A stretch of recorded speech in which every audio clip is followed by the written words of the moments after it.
Bismillahirrahmanirrahim. Assalamualaikum warahmatullahi wabarakatuh. Innal hamdalillahi nahmaduhu wa nasta'inuhu wa nastaghfiruhu wa natubu ilayhi wa na'udzu billahi min shururi anfusina wa min sayyiati a'malina. May yahdihillahu fala mudilla lahu wa may yudlil fala hadiya lahu. Asyhadu an la ilaha illallah wahdahu la syarika lah wa asyhadu anna Muhammadan abduhu wa rasuluh.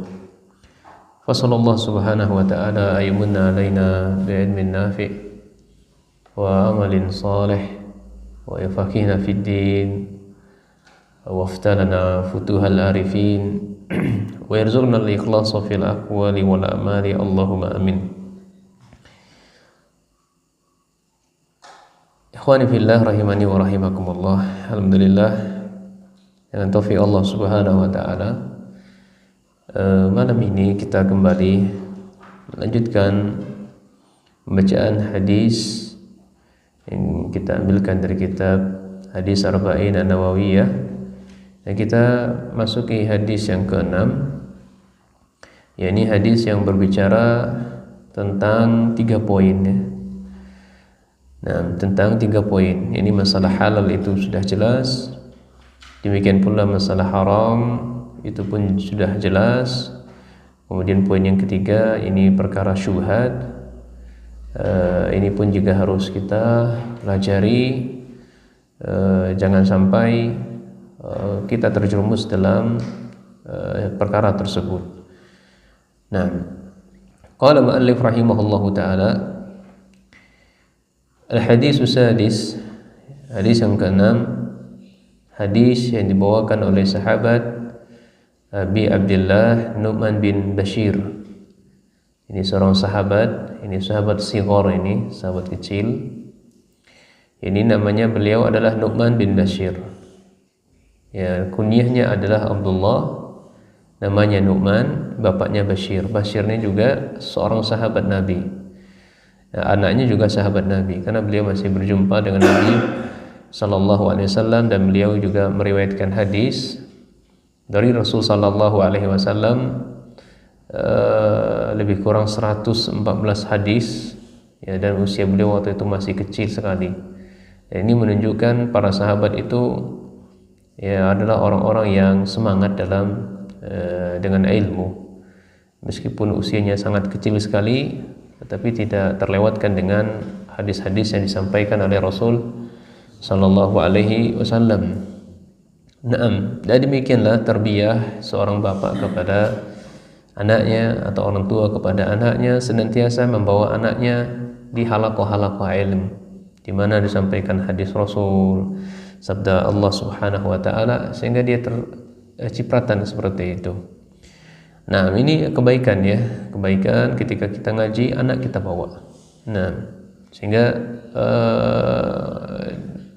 sedikit banyaknya akan membuahkan kebaikan kepada anak tersebut. Nah, tapi ketika ngaji ya kita memang jaga anak tersebut, jangan bikin rusuh, bikin gaduh ya. Sebagaimana juga sahabat Nu'man bin Bashir ya sama seperti sahabat-sahabat yang lain, yang kecil yang lainnya. Tapi dibedakan mereka orang-orang yang diberikan taufik oleh Allah untuk menerima amanah ilmu ini. Jadi kata beliau, Nu'man bin Bashir mengatakan, qala sami'tu Rasul sallallahu alaihi wasallam, aku mendengar Rasul sallallahu alaihi wasallam bersabda, innal halala bayyinun, sesungguhnya masalah halal atau perkara halal itu sudah jelas. Demikian pula perkara haram itu pun juga sudah sangat jelas.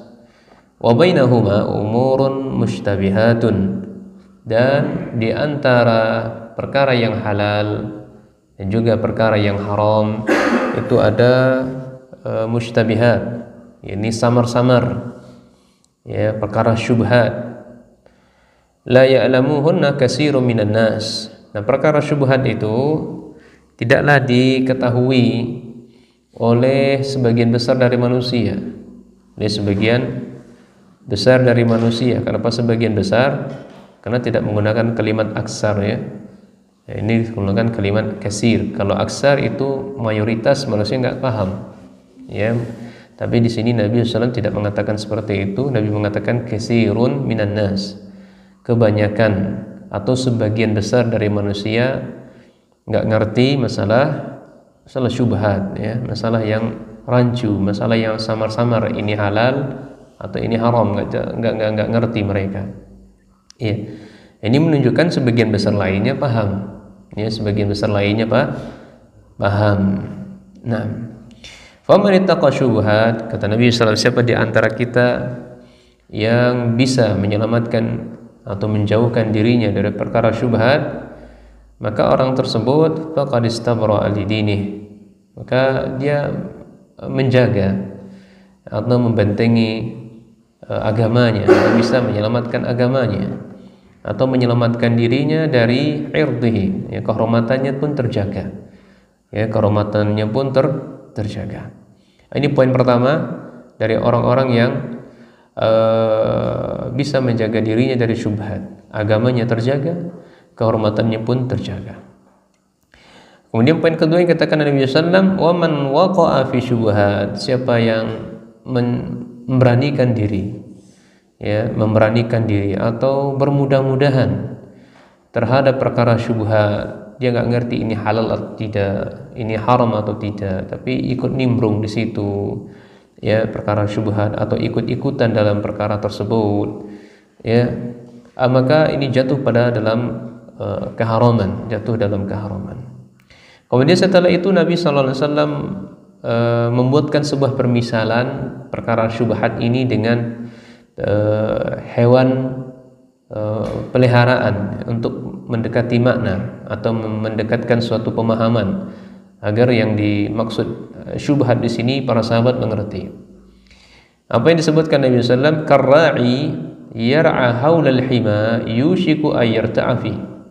Ini seperti seorang pengembala yang mereka mengembalakan hewan gembalaannya di sekitar wilayah larangan. Ya, wilayah larangan itu bahasa hima itu adalah tanah subur yang dimiliki oleh seorang raja atau orang lain, yang mana tanah tersebut tidak boleh dimasuki dari yang lainnya. Kalau seorang berani memasuki tanah subur tersebut, maka jatuh pada keharaman, yaitu pada larangan, dan dia berhak untuk dihukum tentunya, memasuki wilayah raja, ya, memasuki tanah orang yang subur, maka berhak untuk mendapatkan hukum. Dan yushika irtafi, maka lambat laun kalau dia mendekati tanah subur milik raja tersebut atau milik orang tersebut, maka hewan peliharaannya tadi bisa memasuki. Ya, ini secara akal, ya, pemisalan Nabi SAW. Joko punya sawah, dijaga di pagar. Si Tono punya sapi, digembalaannya di sekitar sawah tersebut. Tidak dijaganya, lambat laun sapi itu akan lompat, akan nerabas itu pagar si pemilik sawah. Maka ini jangan sampai seperti itu. Ketika kita tahu itu syubhat, ini halal atau haram, maka jangan pernah mampir atau nimbrung di pinggir-pinggirnya. Lama-lama ikut termasuk dalam perkara syubhat atau terkena perkara syubhat. Kemudian kata Nabi SAW, ala wa inna likulli malikin hima, ketahuilah oleh kalian wahai para sahabatku, sesungguhnya setiap raja itu ada wilayah-wilayah larangan, ya, wilayah-wilayah larangan, wilayah khusus, nggak boleh orang lain masuk, hanya orang-orang tertentu saja yang boleh masuk. Itu seorang raja. Dan ketahui pula lah, wa innal himallah, wilayah larangan Allah itu adalah maharimuhu, ya, adalah hal-hal yang diharamkan oleh Allah. Itu wilayah larangan Allah di dunia, ya, di dunia wilayah larangan Allah adalah segala sesuatu yang Allah haramkan untuk kita mendekatinya. Kemudian Nabi SAW juga menjelaskan lagi setelah itu, kata beliau, alla wa inna fil jasadi mudghah, ketahuilah wahai para sahabatku, ya, dalam jasad kita ini itu ada segumpal daging, ya, mudghah, segumpal daging. Dijelaskan oleh para ulama, segumpal daging itu sebagaimana yang telah berlalu, itu adalah ukuran yang kita makan, ya, seukuran yang kita makan. Iza salahat salah jasadu kulluh, ketika segumpal daging ini itu bagus, baik, maka seluruh jasad, anggota badan kita, ya, zahir yang kita miliki itu pun juga akan bagus. Tangan kita akan bagus, kaki kita akan bagus, muamalah kita akan bagus, tutur kata kita bagus, ya, wajah kita berbicara dengan orang lain atau seterusnya pergerakan tubuh kita dengan orang lain pun juga bagus. Ini kalau segumpal daging itu bagus, ya. Dan kebalikannya, wa iza fasadat fasajada jasadu kulluh, ketika segumpal daging ini rusak, ternodai, banyak nuktah hitamnya, maka seluruh pasukannya, seluruh tentaranya itu pun juga akan rusak, ya. Pemimpinnya rusak, ya, pemimpinnya sakit, maka anak buahnya pun ikut sakit. Apa itu? Ala wahya qalbu. Ketahuilah yang segumpal daging itu adalah, ya, qalbu, ya. Qalbu ini jantung, ya, jantung. Nah, hadis diriwayatkan Imam Bukhari dan Imam Muslim. Tapi mari kita lihat bagaimana Syekh menjelaskan dalam kitab beliau ini. Qauluhu ta'ala, innal halala bayyin wa innal harama bayyin wa bainahuma umurun mushtabihatun la ya'lamuhunna katsirun minan nas fihi tanqasimu asya' ila salasati aqsam. Jadi kata Syekh Abdul Muhsin, ya, hafizahullahu wa ra'ah, dalam kalimat yang kita baca di atas tadi, beliau menyimpulkan ada 3 poin yang disebutkan Nabi dalam hadis ini, ya, dalam penggalan hadis yang kita baca. Poin yang pertama adalah masalah, ya, al-awwalu al-halalu bayyinun. Perkara yang halal itu adalah sudah jelas. Ya, jelas ini dijelaskan oleh Syekh Ibnu Baz hafizallahu taala wa rahimahullahu taala. Ini ditimbang dengan Al-Qur'an dan sunnah yang sahihah. Ya, perkara halal itu sudah jelas, kita tahu perkaranya jelas, ditimbang dengan Al-Quran dan sunnah yang sahihah. Ada dalil-dalil yang menunjukkannya dari kitabullah dan sunnah Nabi SAW sahihah. Bukan kila wa qal, kata orang itu halal, kata kiai itu halal, tidak. Tapi ada dalil yang menunjukkannya akan kehalalan perkara tersebut. Ya, seperti kalhabub, ya, kalhabub ini biji-bijian, ya, wasimar, demikian pula buah-buahan, wa bahimatil an'am, demikian pula hewan peliharaan atau hewan ternak. Ini semuanya jelas semuanya, ya, kecuali iza lam tasil ila insani bi tariqil haram, kecuali yang kita sebutkan tadi itu cara memperolehnya dengan sesuatu yang tidak bagus, ya, dengan cara sesuatu yang haram. Ya, biji kopi itu bagus, halal, tapi cara mendapatkannya dengan cara mencuri, maka kopinya itu zatnya tetap halal, ya, zatnya tetap halal, tapi, ya, dihukumi dengan haram, tidak bagus untuk dikonsumsi. Nah, akan merusak anggota tubuh kita. Yang dirusaknya itu adalah, yang paling pertama adalah jantungnya, jantungnya atau hatinya, itu akan menjalar ke seluruh tubuh nantinya. Tapi sekali lagi disebutkan, kopi itu tetap hukum zat asalnya adalah halal, tapi cara memperolehnya haram, maka pun juga menjadi haram. Nah, demikian pula buah-buahan tadi, ya, halal, tapi cara memperolehnya enggak baik, dengan cara mencuri, maka juga menjadi haram. Demikian pula bahimatil an'am, ini hewan ternak. Kemudian yang perkara yang kedua adalah haramun bayyin. Al-haramu bayyin, perkara yang haram pun juga sudah jelas ditunjukkan oleh dalil dari Al-Quran dan sunnah yang sahihah, seperti kasyurbil khamar, ya kasyurbil khamar, yakni meminum khamar, wa akhlil maitah, ini memakan bangkai, ya bangkai yang jelaskan keharamannya, ya. Wa nikahi zawatil maharim, ya, sengaja menikahi wanita yang memiliki hubungan rahim dengan kita, ya ini tidak boleh. Wa hadzani ya'lamuhuma khassu wal 'am. Jadi perkara yang halal ini kan, perkara haram ini, kedua perkara tersebut itu diketahui oleh orang-orang yang khusus. Orang khusus di situ adalah orang-orang yang berilmu dan diketahui pula oleh orang awam, ya. Secara umum itu diketahui oleh orang awam. Kemudian yang ketiga, as-salisu al-mushtabihatu yang mutaraddidah baina hilli wal hurmah. Perkara syubhat, ya perkara yang samar-samar antara ya hil dan hurmah, antara ini halal atau ini haram, ya itu syubhat. Falaysa minal halalil bayyin, ya tidak termasuk perkara yang halal yang sudah jelas, bukan.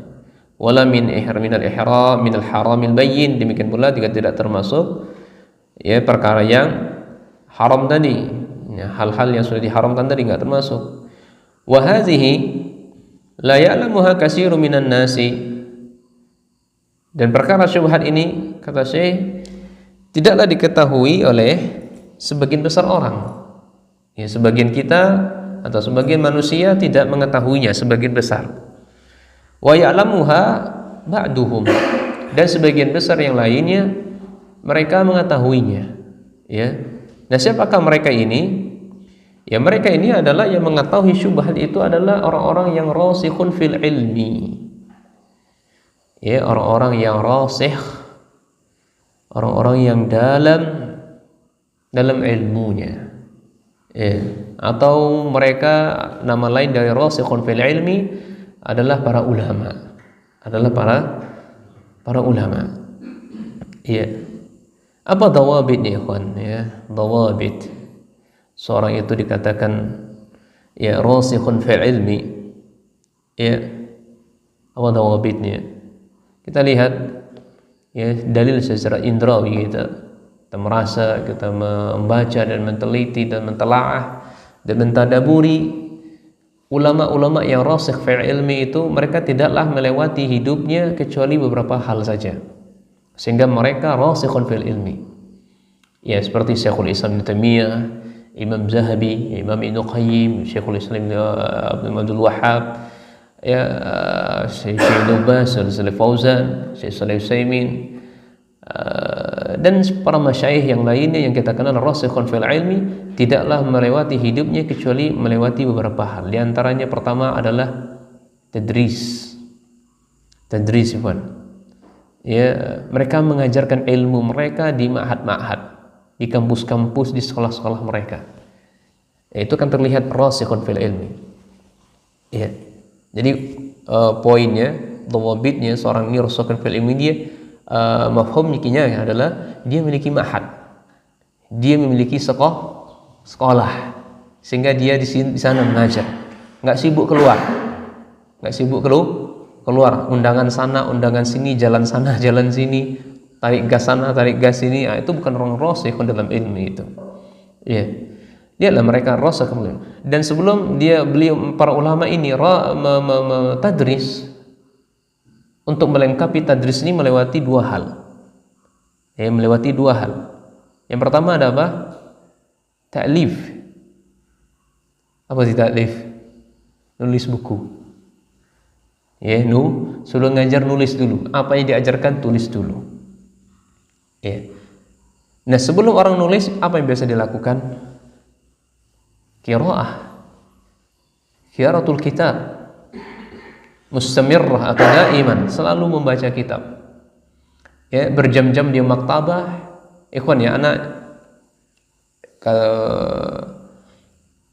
kalau Ustaz Yazid Hafizah rahimahullah mengatakan seorang dai itu satu materi pelajaran mestinya dia mempersiapkannya itu untuk 1 jam per pelajaran itu 4 jam.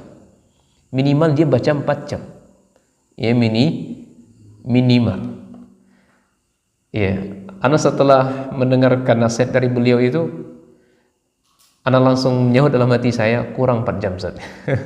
Yang ana rasakan itu lebih dari 4 jam. Ya, lebih dari 4 jam. Ya, kan ya. Ana saja ini belajar tadi ini dari kemarin ini.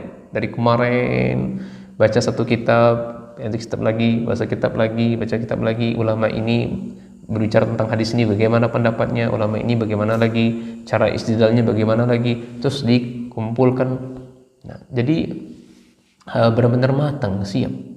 Makanya mereka-mereka itu yang rasih fil ilmi, yang kuat dalam ilmu mereka, sehingga mereka mengetahui ini syubhat, ini halal dan haram atau tidak, mereka melewati ini.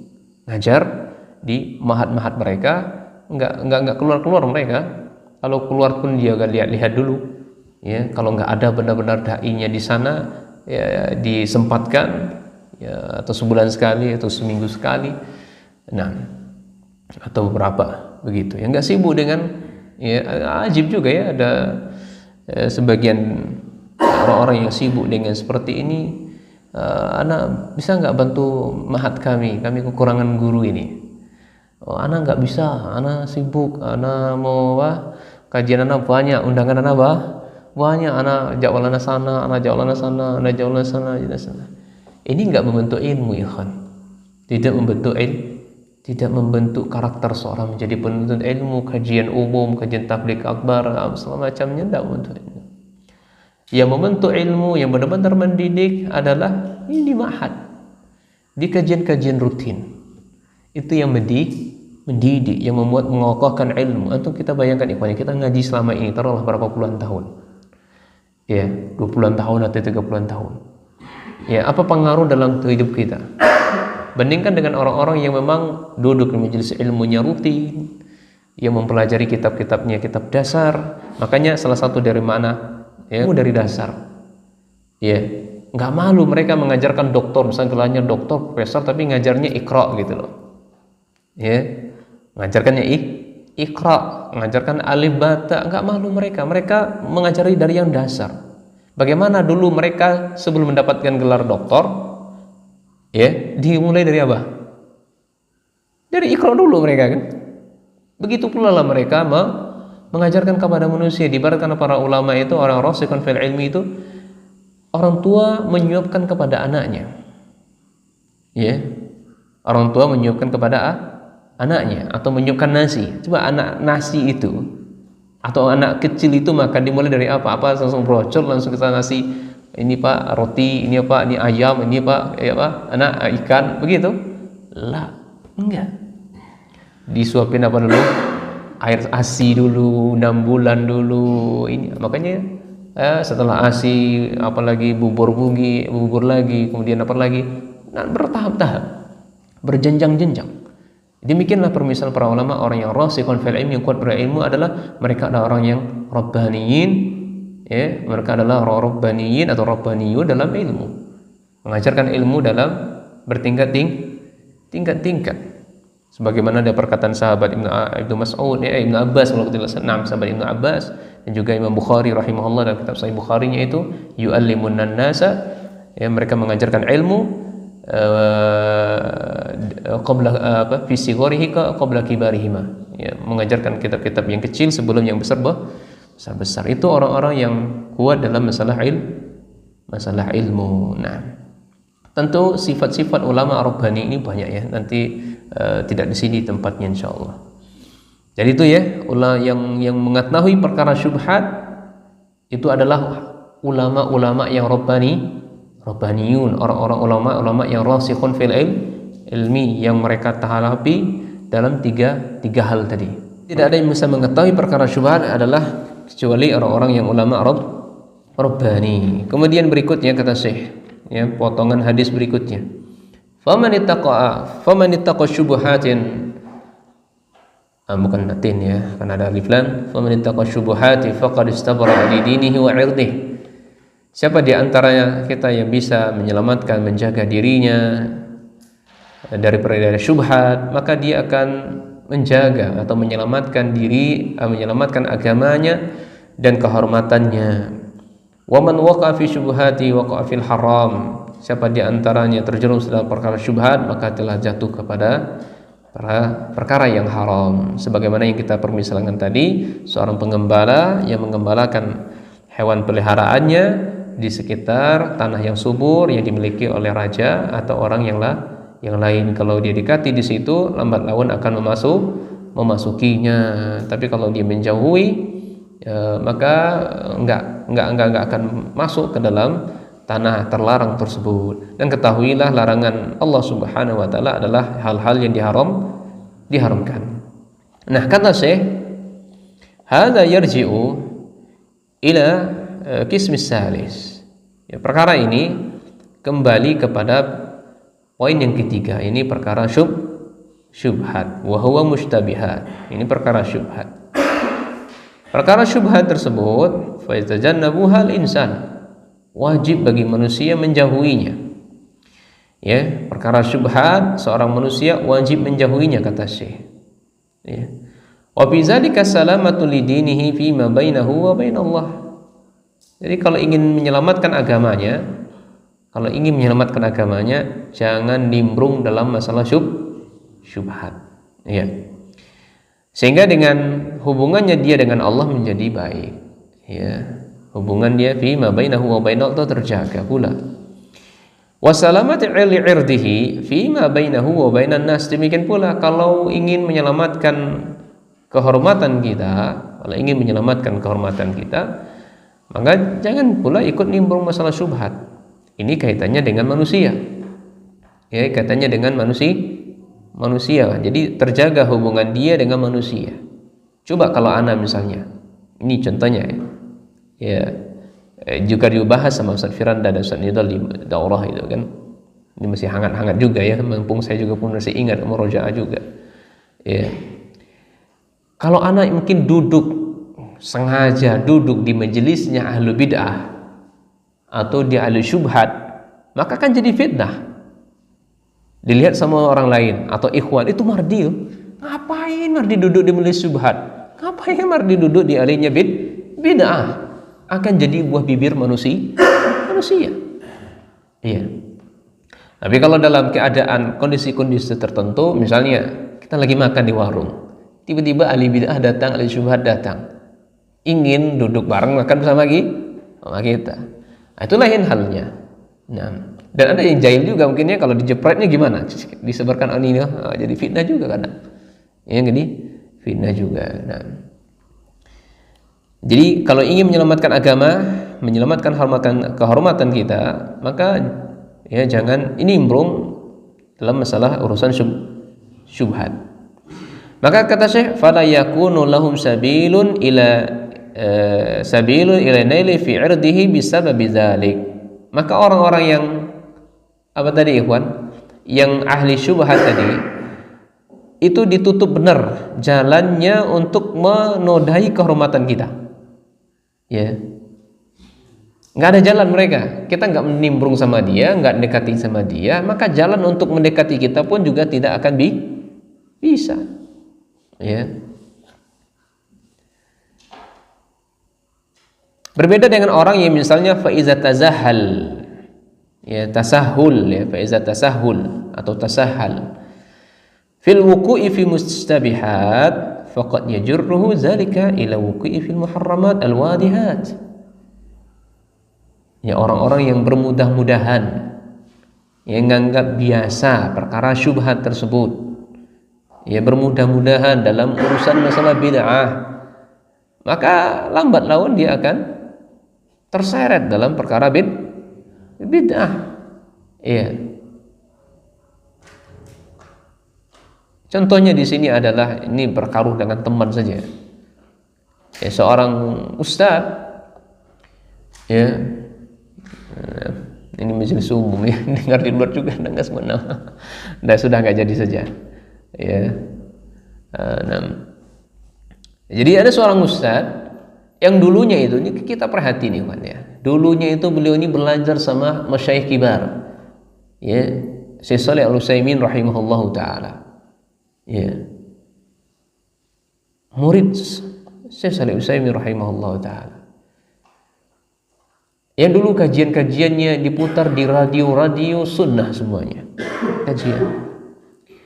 Namun ketika mereka duduk bareng bersama ahli syubhat, bersama ahli bid'ah, sudah berubah semuanya, berubah manhaj semuanya.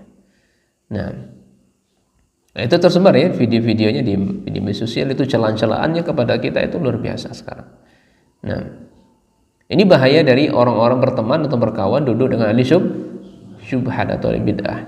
Cukuplah contohnya adalah paman Nabi SAW Abu Talib yang bergaul dengan orang yang enggak baik, as-sahibus sahib. Ya, teman itu, kawan bergaul itu akan benar-benar menyeret ya kita kepada perbuatan dia.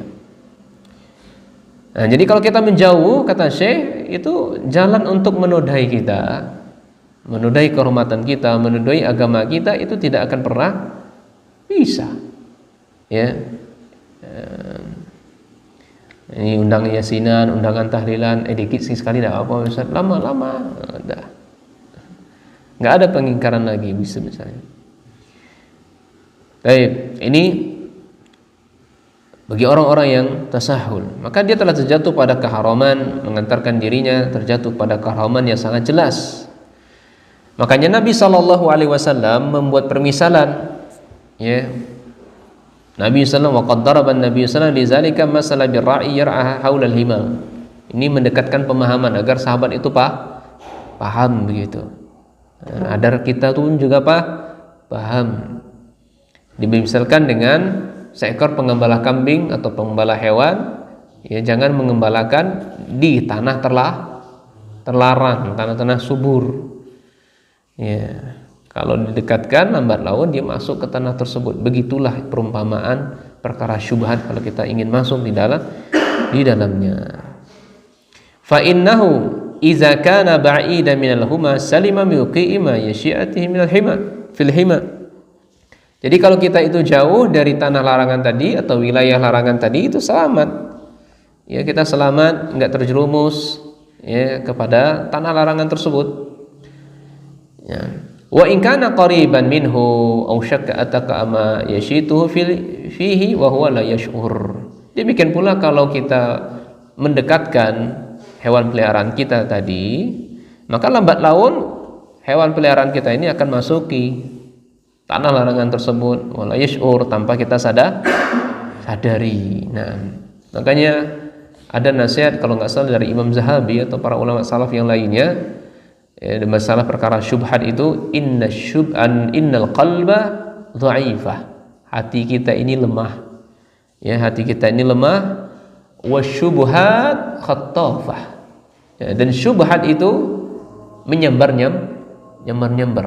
Maka jangan pernah dengarkan video atau membaca buku-buku syubhat, ahli syubhat, ya, dai-dai yang pernah saya sebutkan silam. Itu jangan pernah baca-baca buku-buku mereka. Jangan pernah dengar video-video mereka, karena hati kita ini lemah.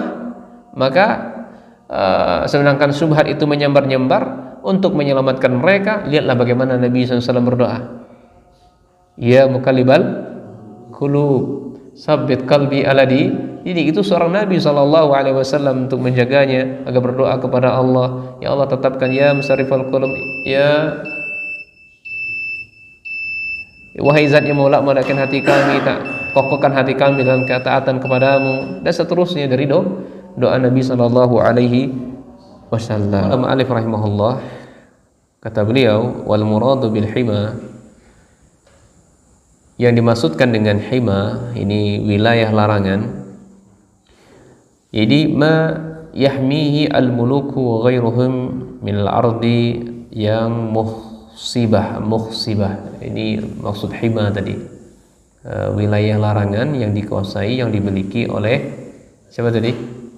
Raja atau sultan atau yang lainnya, tanahnya itu sifatnya subur. Ini wilayah larangan. Wa yamna'una ghairahum min qurbiha, sehingga orang lain enggak boleh masukinya. Yang boleh masukinya orang-orang tertentu saja. Naam. Wallazi yar'a haulahu yushiku ayyuqa fiha, maka kalau pengembala yang mengembalakan hewan peliharaannya di sekitar itu, di sekitar tanah subur tadi, maka kemungkinan lambat laun, cepat atau lambat, binatang peliharaannya akan memasuki fayu'arridu nafsuhu lil uqubah. Maka yang punya hewan peliharaan berhak dihukum. Nah, berhak mendapatkan hukuman. Itu permisalannya dari Nabi SAW. Demikian pula bagaimana wahim Allah, larangan Allah, wilayah larangan Allah dilanggar oleh manusia. Ya, al-maharimul lati harramah, ini larangan yang Allah larang manusia untuk memasukinya. Maka fayajibu 'alal mar'i ibti'adu anha. Seseorang harus wajib ya meninggalkan wilayah larangan Allah Subhanahu wa taala. Maka orang-orang yang memasuki wilayah larangan Allah, maka Allah berhak untuk menghukum orang tersebut. Maka ada istilah yang sangat sangat bagus dari para ulama, saya dilupakan Arabnya, yang jelas maknanya adalah sangat buruk orang tersebut, dia sedang ditimpa musibah oleh Allah tapi malah melakukan apa? Maksiat, tapi malah melakukan dosa, bukan introspeksi diri dengan musibah yang Allah timpakan, malah menambah dosa. Ini manusia yang buruk, amat buruk kesudahan bagi mereka ini. Ya, bukan sudah maksiat dan bukan sudah musibahnya itu, malah menambah maksiat. Maksiat itu akan memudaratkan pelakunya, memudaratkan orang-orang yang ada di sekitarnya. Kita yang bermaksiat, anak kita yang sakit, istri kita yang sakit, dan seterusnya. Wa ma asabakum min musibatin, tidaklah musibah menimpa kita biaidikum atau biaidin nas, karena dengan tangan kita sendiri penyebabnya kita, bukan introspeksi, malah terjerumus ke dalam hal itu. Wa alaihi, maka yang wajib bagi kita menjauhi wilayah larangan tersebut, menjauhi hal-hal yang wilayah yang diharamkan oleh Allah. Wa alaihi ayyabta'ida an syubhat, jauhi, wajib bagi kita menjauhi perkara syubhat allati qad tuaddi ilaiha, yang bisa mengantarkan kita kepada perkara yang syubhat atau perkara yang haram. Nah, jadi sekali lagi ikhwan, orang yang rasikh fi ilmi, orang-orang yang dalam ilmunya, mereka lah yang bisa menentukan ini halal dan mana haram. Pernah suatu ketika dalam sebuah riwayat yang sahih, diriwayatkan oleh sahabat Abi Darda, su'ilan Nabi sallallahu alaihi wasallam, suatu ketika Nabi sallallahu alaihi wasallam itu pernah ditanya tentang ar-rasikhin fil ilmi. Siapa sih ya Rasulullah orang yang rasikhin fil ilmi? Maka Nabi sallallahu alaihi wasallam menjawab, man barrat yaminuhu. Orang yang rasikh fil ilmi adalah mereka ketika bersumpah itu jujur. Bersumpah mereka jujur. Nah, kemudian yang kedua, wasadaqa lisanuhu. Ketika berbicara, maka lisannya bagus, jujur orangnya. Wa istiqamah bihi qalbuhu, hatinya istiqamah di atas ketaatan. Wa affa batanuhu wa farjuhu, kemudian dia bisa menjaga apa yang ada dalam perutnya, apa yang ada dalam dua pahanya. Nah, jadi jangan sampai perutnya diisi dengan hal yang haram atau yang berada di atas dua pahanya, jangan dia lampiaskan kepada sesuatu yang haram. Maka fazalika rasikhu fil ilmi, kata Nabi, demikianlah orang-orang yang rasikh dalam ilmu. Baik, kemudian kata saya lagi, ala wa innal fi jasadi mudghatan idza salahat salat jasadu kulluh wa idza fasadat fasada jasadu kulluh ala wa hiya qalbu. Setelah itu Nabi SAW menjelaskan kepada kita bahwasanya dalam tubuh kita ini ada segumpal daging kecil, kecil sekali ukuran yang kita makan. Kalau segumpal daging itu baik, maka seluruh anggota tubuh kita pun juga ikut baik, dan segumpal daging ini kalau buruk, yang lainnya pun juga ikut buruk. Ya, maka kata Nabi SAW, segumpal daging itu adalah jantung. Nah, mudghah kata Syekh di sini adalah qit'atun minal lahmi allati ala qadri ma yamduhu al-akil. Ya, adalah seukuran daging seukuran yang dimakan oleh manusia. Wa fi hadzal bayanu idam sya'ni qalbi fi jasadi. Hadis ini menunjukkan akan betapa agungnya kedudukan hati dalam badannya. Jadi hati itu benar-benar kedudukannya bagi jasad itu sangat besar. Wa annahu milkul a'dha, diibaratkan hati itu adalah seperti raja. Hati itu raja, atau jantung itu raja. Rajanya apa? Anggota badan. Nah, anggota badan ini adalah tentaranya. Ya, tangan, mata, penglihatan, ya, kaki kita, perut kita, semuanya jasad kita itu adalah tentaranya. Rajanya adalah hati. Wa annaha tasluhu bi salahihi wa tufsadu bi fasadih. Ya, baiknya itu atau rusaknya anggota badan itu tergantung dengan baik atau rusaknya hati. Naam. Maka ikhwan ya, jangan ajib kita bisa mendengar, biasa kita mendengar seseorang, mas atau mbak, ya, pasanglah hijabnya. Apa yang dijawabnya? Jilbabi dulu. Jilbabinya hati dulu, nanti badannya, jasadnya juga akan terjilbabi. Ya kemana bisa? Karena rajanya enggak baik, maka zahirnya pun, tentaranya pun juga enggak baik.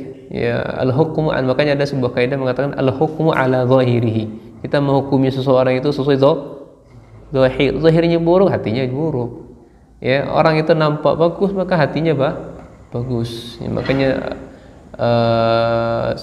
sebuah riwayat juga Nabi SAW itu pernah protes, ya, diprotesin oleh para sahabat. Ya, ketika sahabat membunuh orang-orang yang mengucapkan kalimat la ilaha illallah, ya, dikomentari, ya, kenapa engkau membunuh orang-orang yang mengucapkan kalimat la ilaha illallah? Ternyata kata sahabat yang ini, dia takut aja untuk menyelamatkan dirinya dari apa? Dari agar dia tidak dibunuh. Nah, itu kata sahabat Nabi SAW, kan. Lah, kata Nabi SAW, cukup kita menghukumi seorang sesuai zahir, dan saya diperintah oleh Allah bukan untuk mengurusi hati orang. Saya diperintahkan oleh Allah, diutus oleh Allah bukan mengurusi apa yang ada dalam perut orang. Enggak. Ya, tapi saya diutus oleh Allah Subhanahu wa taala, ya, rahmatul lil alamin, rahmat untuk semesta alam. Nah, kemudian kata Syekh lebih lanjut, wa qala an-Nawawi rahimahullah, qauluhu sallallahu alaihi wasallam, wa man waqa'a fi syubhat waqa'a fil haram. Siapa yang terjatuh kepada perkara syubhat atau coba-coba menyicipi syubhat, gimana sih rasanya syubhat itu, maka dia sudah terjatuh kepada hal yang haram, ya. Maka mafhumnya, mendengarkan dai syubhat, maka dia telah mendengarkan sesuatu yang haram. Ya, mendengarkan dai atau membaca buku-buku yang penuh dengan syubhat, maka jatuh dia pada sesuatu yang haram. Ini mafhumnya. Ya. Nah, kata Imam Nawawi, yahtamilu amrain, maka ada dua ihtimal, ya, ada dua ihtimal. Ihtimal ini ada dua kemungkinan. Orang yang jatuh kepada keharaman itu ada dua kemungkinan. Kemungkinan yang pertama, ahaduhuma ayyaqa'a fil haram wa yazunnu annahu laysa bil haram. Dia jatuh kepada sesuatu yang haram, dia menyangka dia enggak jatuh pada yang haram, ya. Ya, contoh buku syubhat tadi dibacanya. Sangkaan dia membaca itu tidak haram. Masa iya membaca haram? Ya, masa iya membaca kok haram? Sangkaannya, padahal dia sudah jatuh kepada hal haram. Dia menyangkanya tidak haram. Ini ihtimal yang kedua. Yang kedua adalah asani ayyakunal ma'na qad qaraba anna ayyaqa fil haram. Ini mendekati jatuh kepada keharaman. Ya, jatuh kepada keharaman. Kama qala, sebagaimana orang mengatakan atau para ulama mengatakan, al-ma'asi baridul kufur. perbuatan maksiat itu bisa mengantarkan kepada kekufuran. Ya, perbuatan maksiat itu bisa menuju kekufuran. Ya.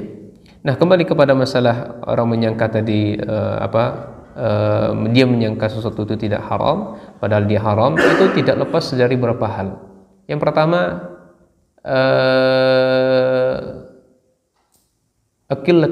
qillatul ilm. Ya, orang ini sedikit ilmunya atau bisa dikatakan enggak memiliki ilmu.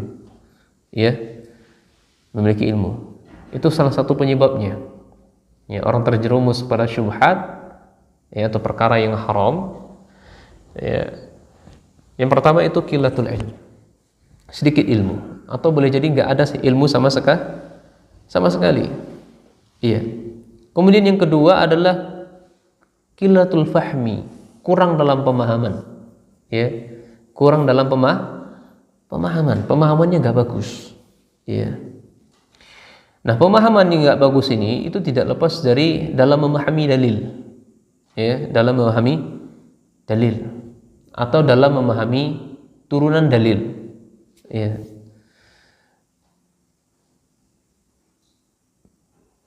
Itu sebabkan pemahaman keliru, dia menyangka ini hadisnya sahih, ternyata dia tidak sahih. Ya. Nah, ini kurangnya pemahaman, membuatkan pemahamannya keliru. Atau yang berikutnya, yang paling parah adalah benar-benar nggak mau tahu. Ya, benar-benar nggak mau tahu, alias nggak mau belajar.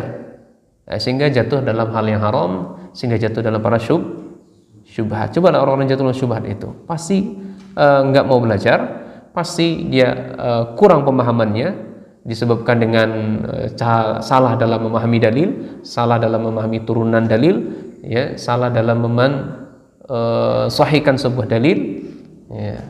Atau bahasa kitanya bisa juga cocok logi, ya, bisa juga dikatakan cocok logi. Nah, atau benar-benar dia tidak memiliki ilmu sama sekali, ya, qillatul ilm, sedikitnya ilmu. Nah, lebih lanjut kata Syekh, sebagaimana ulama salaf mengatakan tadi, al-ma'asi, maksiat itu akan bisa mengantarkan kepada kekufuran, maksiat. Li'anna an-nafsa idza waqa'at fil mukhalafati tadarrajat fi mafsadati ila ukhra akbar minha.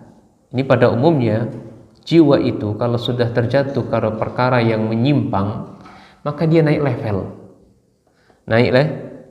dia kepada perkara yang jauh lebih menyimpang. Ya, maksiat yang rendah, coba-coba dikit enak, lama-lama pengen coba yang lebih besar lagi. Nah, ini maksiat bisa mengantarkan kepada kekufuran. Iya. Qila, dikatakan juga, wa ilaihi isyaratun, biqali, ini perkataan Syekh ini itu adalah isyarat dari firman Allah Subhanahu wa taala, wa yaqtulunal anbiya bighairi haqq. Ya, mereka membunuh para nabi tanpa hak. Ya, membunuh para nabi tanpa hak. Ini adalah Banu Israel. Ya, lebih khususnya mereka ini adalah orang Yahudi. Mereka membunuh, ya, para nabi itu, ya,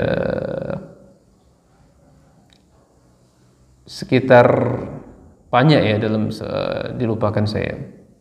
Tadi saya sudah sempat baca. Lebih ratusan nabi, ya, dibunuh oleh mereka dalam satu hari. Ya. Dalam satu hari mereka membunuh nabi lebih dari 100 nabi. Siang harinya atau sore harinya, akhir dari minan nahar, ya, mereka orang Yahudi ini kembali berdagang di pasar sebagaimana hari-hari biasanya, ya, tanpa merasa tidak pernah terjadi membunuh nabi, merasa seolah-olah nggak pernah membunuh seorang nabi. Padahal mereka orang Yahudi itu paham betul membunuh nabi itu haram, tidak diperkenankan. Namun mereka disebabkan, ya, bima asau, kata Allah, disebabkan orang Yahudi itu durhaka. Ya, yang pertama durhaka, wa kanu ya'tadun, yang kedua mereka ini orang-orang yang melampaui batas dalam masalah halal dan haram. Ya, kan bertingkat kan? Pertama durhaka, maksiat, ringan haramnya. Lanjut ke masalah halal dan haram, masih ringan. Lanjut naik ke level berikutnya. Apa level berikutnya? Membunuh nabi mereka. Ya, luar biasa ini.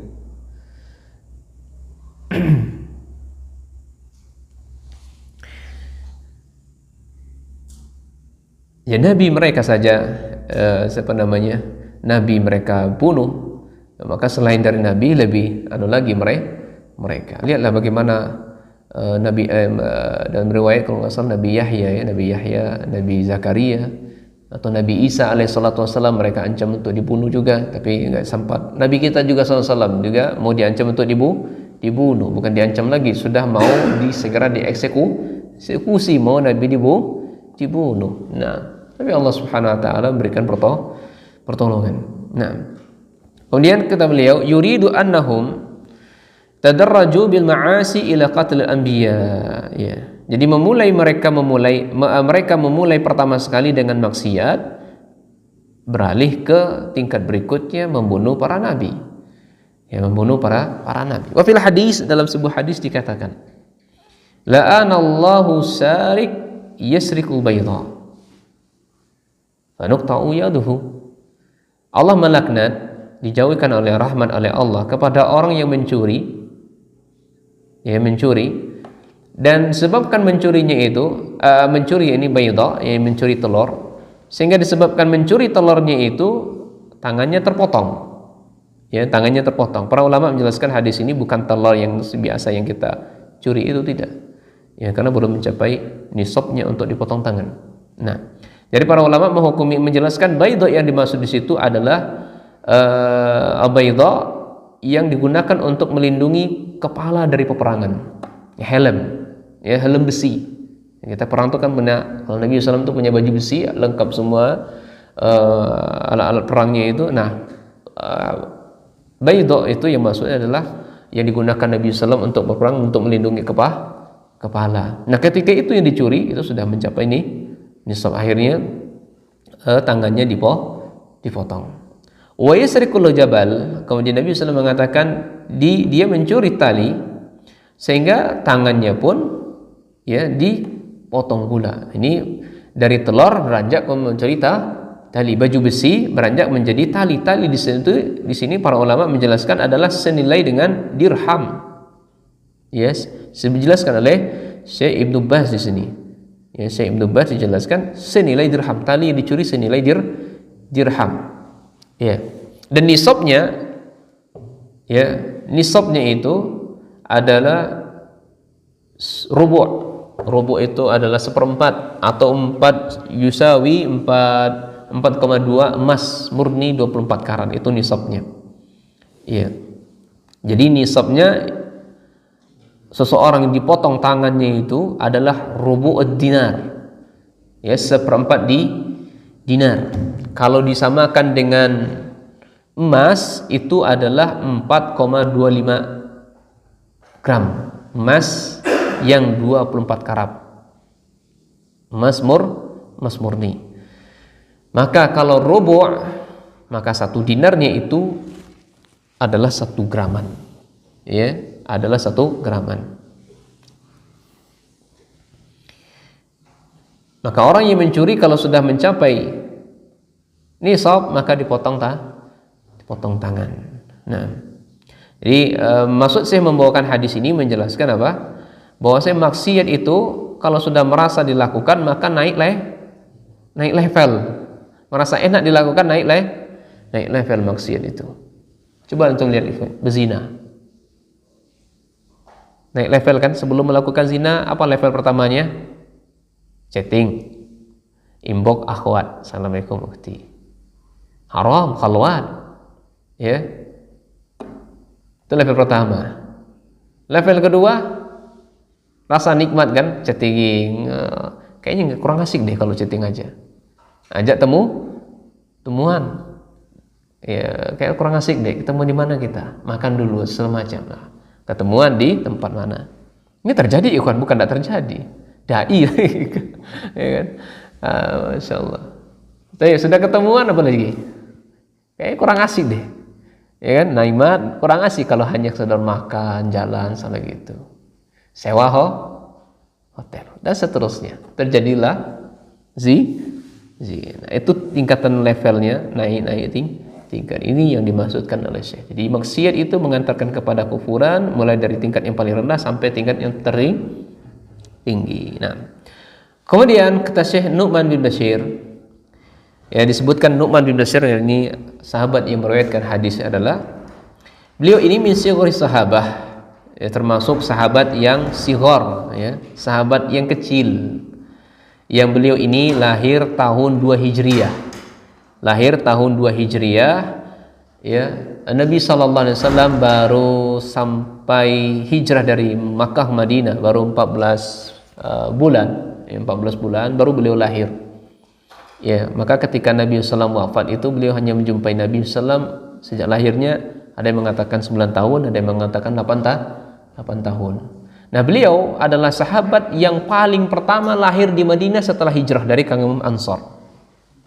Ya.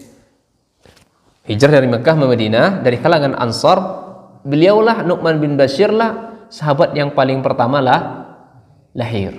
Ya, sehingga kecilnya beliau ini ikhwan sudah terlahir dari didikan Nabi, didikan para sahabat. Maka beliau ikut nimbrung belajar bersama Nabi dan beliau meriwayatkan hadis sebagaimana yang disebutkan tadi. Ya. Kurang 114 hadis yang beliau riwayatkan, termasuklah hadis ini. Nah, ini adalah sahabat Nu'man bin Bashir. Ini dari kalangan dari kalangan sahabat Ansar, ini keturunan orang-orang Ansar.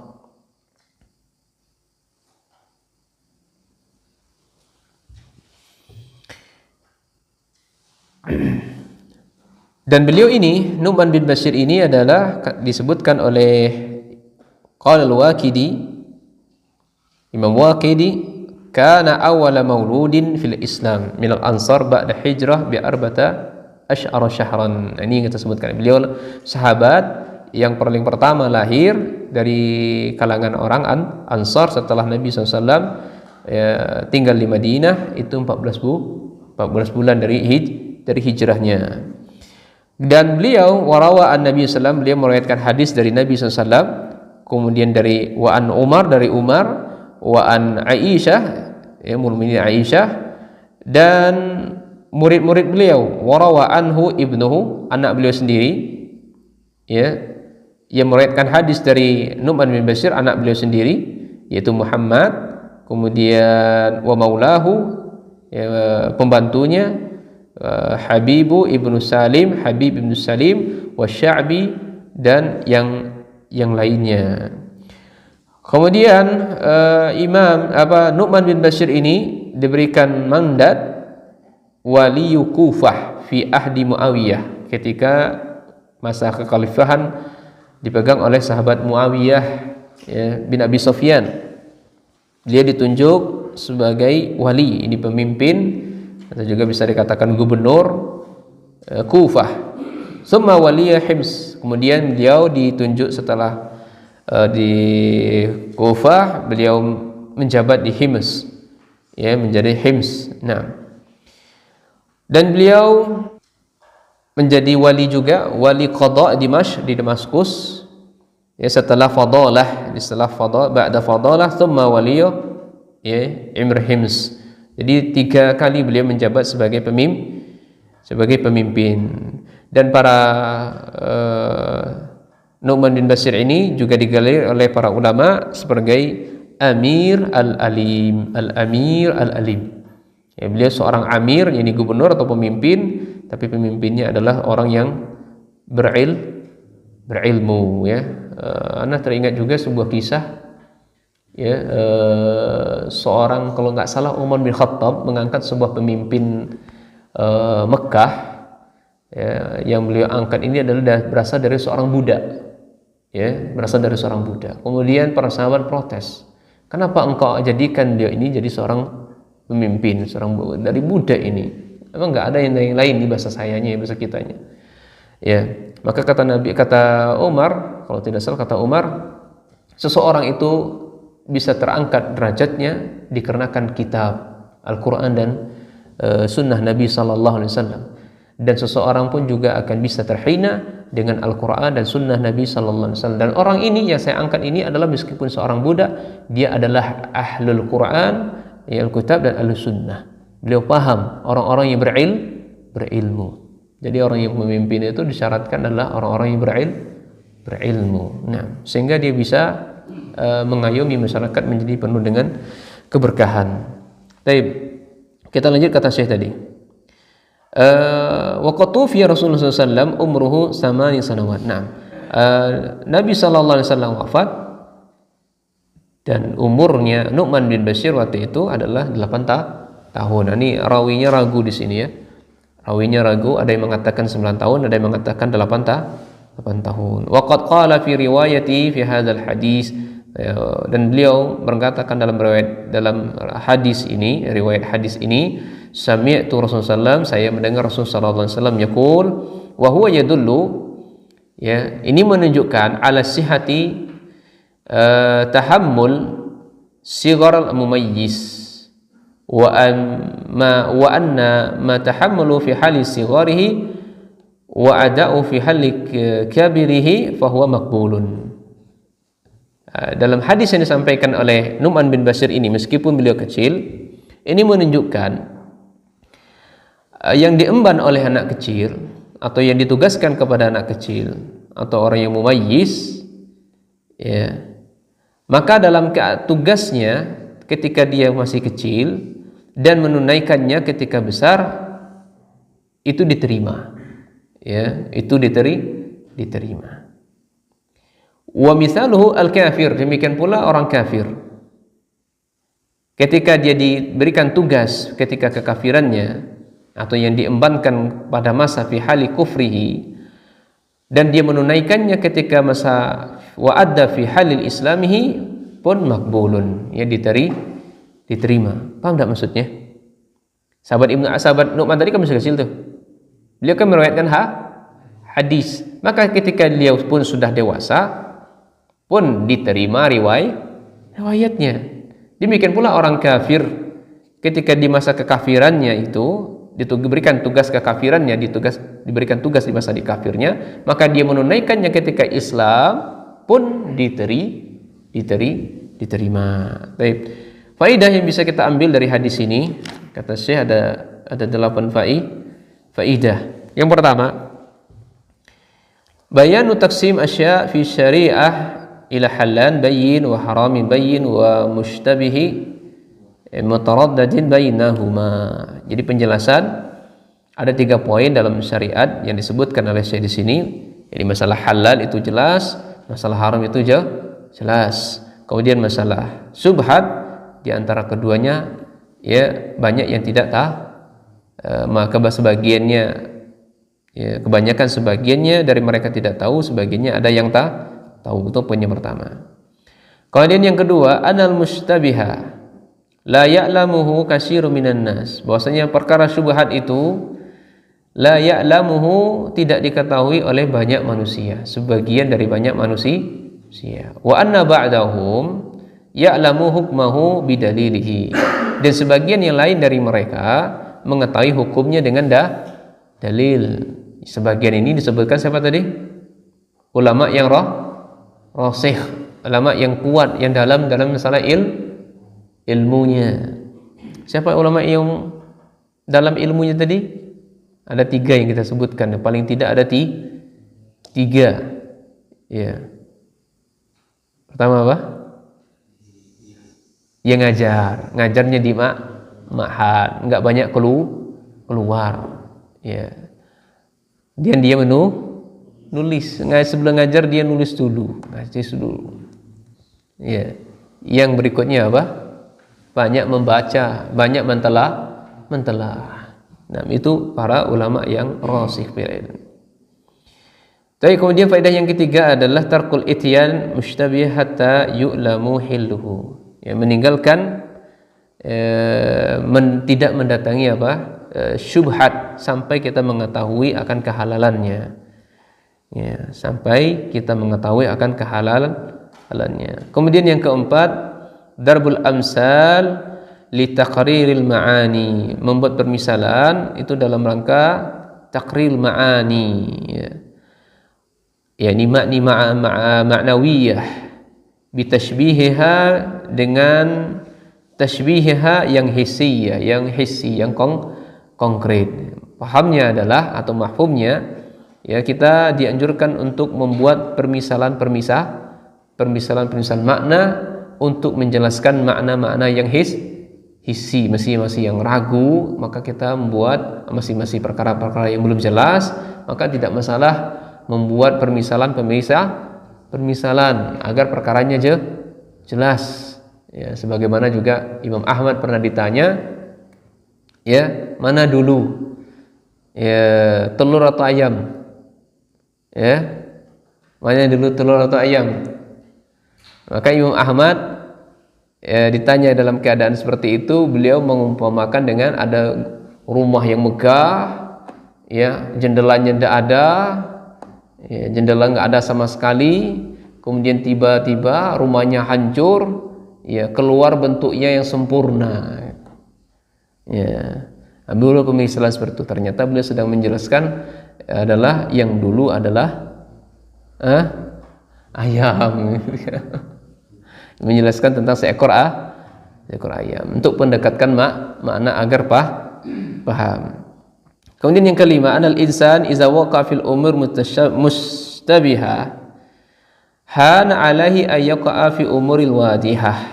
Bahwasanya manusia apabila terjatuh dalam perkara syubhat, maka hana alaihi akan mudah untuknya ayyaqa'a fi umuril wadihah, maka akan mudah atau dengan mudah untuknya jatuh kepada hal yang haram, ya pada perkara-perkara yang sudah jelas. Nah, yang keenam, bayanu izam sya'nil qalbi, penjelasan tentang agungnya kedudukan hati atau jantung. Wa anal a'dha tabi'atun lahu, karena a'dha seluruh anggota badan itu mengikuti apa? Jantung, mengikuti hati. Tasluhu bisalahiha atau bisalahihi, ya, wa tufsadu bifasadi. Bagusnya anggota tubuh atau rusaknya anggota tubuh kita itu disebabkan rusak atau bagusnya jantung. Yang ketujuh, anna fasada zahir dalilun, ya ala fasadil batini. Ini yang kita sebutkan tadi. Rusaknya zahir ini menunjukkan rusaknya hati. Bagaimana bisa ya orang itu bisa pakai jilbab, ya kalau tidak hatinya bagus. Orang yang pakai jilbab itu menunjukkan hatinya bagus. Jilbab itu bukan Pak ya. Jilbab itu apa ya? Yang melekat di kepala itu.